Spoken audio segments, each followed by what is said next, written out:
Hello fellow makers and welcome back to 3D Printed Soup and part 2 of our 2nd edition Warhammer Necron 3D printed army. So we have printed the troops, the Necron Raiders, and we have printed the Scarabs, those weird little beetly things. Now it's time to print some heavy support. Kind of vehicles, kind of not. Basically they are Necron Raiders fused into hovering gun platforms where they become sort of just basically living tanks. And I spent ages trying to find a really good model for them. I mean, there's a few of them around there, but none of them were particularly good. And then I found this. It's a bit weird.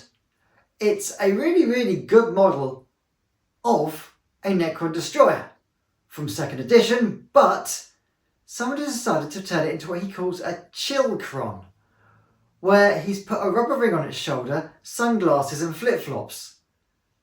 Really odd choice. I thought, oh great, I can't use that. But then I thought, no. I imagine he's probably just done this for a laugh and hasn't really attached it properly to the model.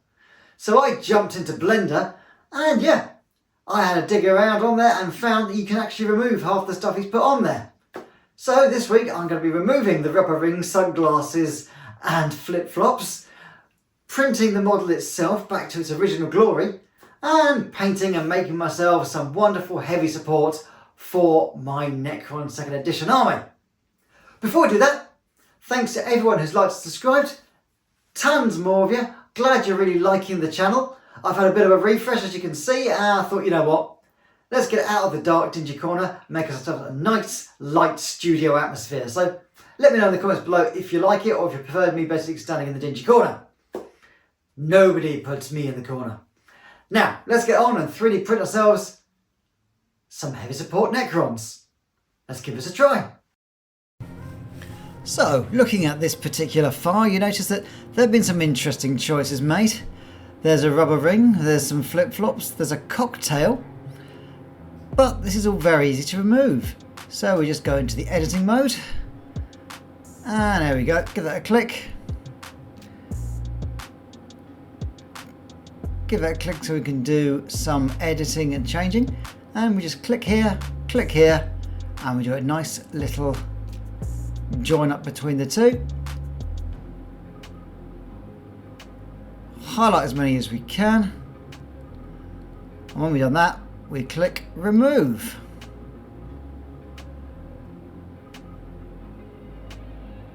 There we go, there's a nice big chunk there. Just get all the way to the edge and try not to click anything. And there we go. There's a big chunk of that gone. And I'm just going to go through here and highlight every one of these little triangles he's used here to build this weird rubber ring. And then we can go through and remove all of this weird holiday stuff and rescue the model underneath. And with all the weird items removed, we can now print this off, and when it's printed we can remove it from the print bed. And it's time to give it a clean up, remove the support material and wash it in some isopropyl alcohol. Remember to wear gloves, wear safety goggles, and for God's sake wear a respirator or mask so you don't breathe this stuff in. And with the main part removed from the build crate, we can just remove the rest of these little bits and pieces.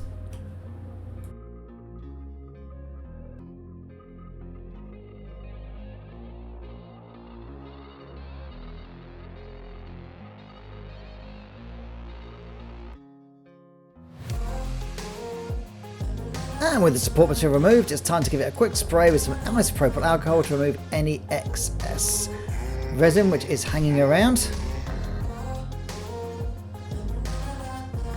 And then give it a dry with a paper towel to make sure there's nothing else on top of it. And then we stick it under the lamp to cure.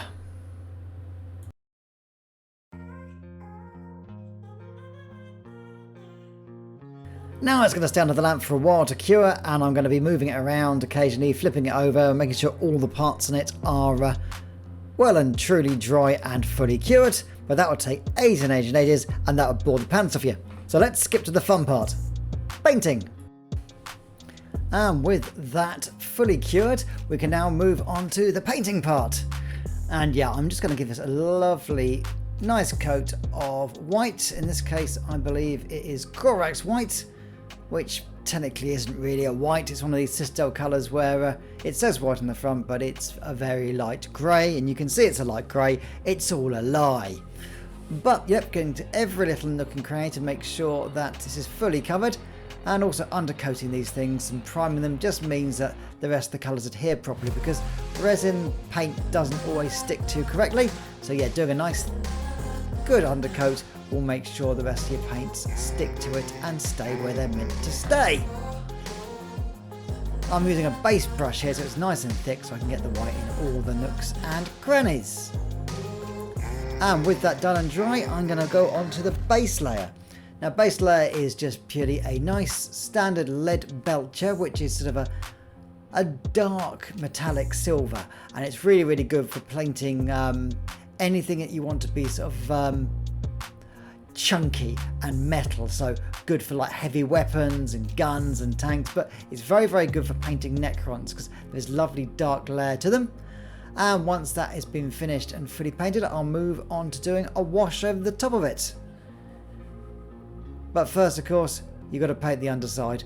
And yep, once again, I'm just doing a quick wash of lead belcher. And this will mean that if it gets knocked over or turned over, which you have to do in the game if you're basically half destroyed, because then you have to see if your they will be rack rule comes in, as opposed to the modern one where it's called resurrection protocols. I prefer I'll be back because let's face it, they look like Terminators. With that done, a little green dot for the eye, and I'll do a red dot for the next one. And then I'm going to apply some lovely washes to it. In this case, Null Oil Shade. Just a nice liberal splash of it so it gets in all the crooks, nooks and crannies and gives all the dark bits the right kind of shading. And with that done, let's have a look and see what it looks like with the army so far. And yeah, I'm really happy with the way these guys look.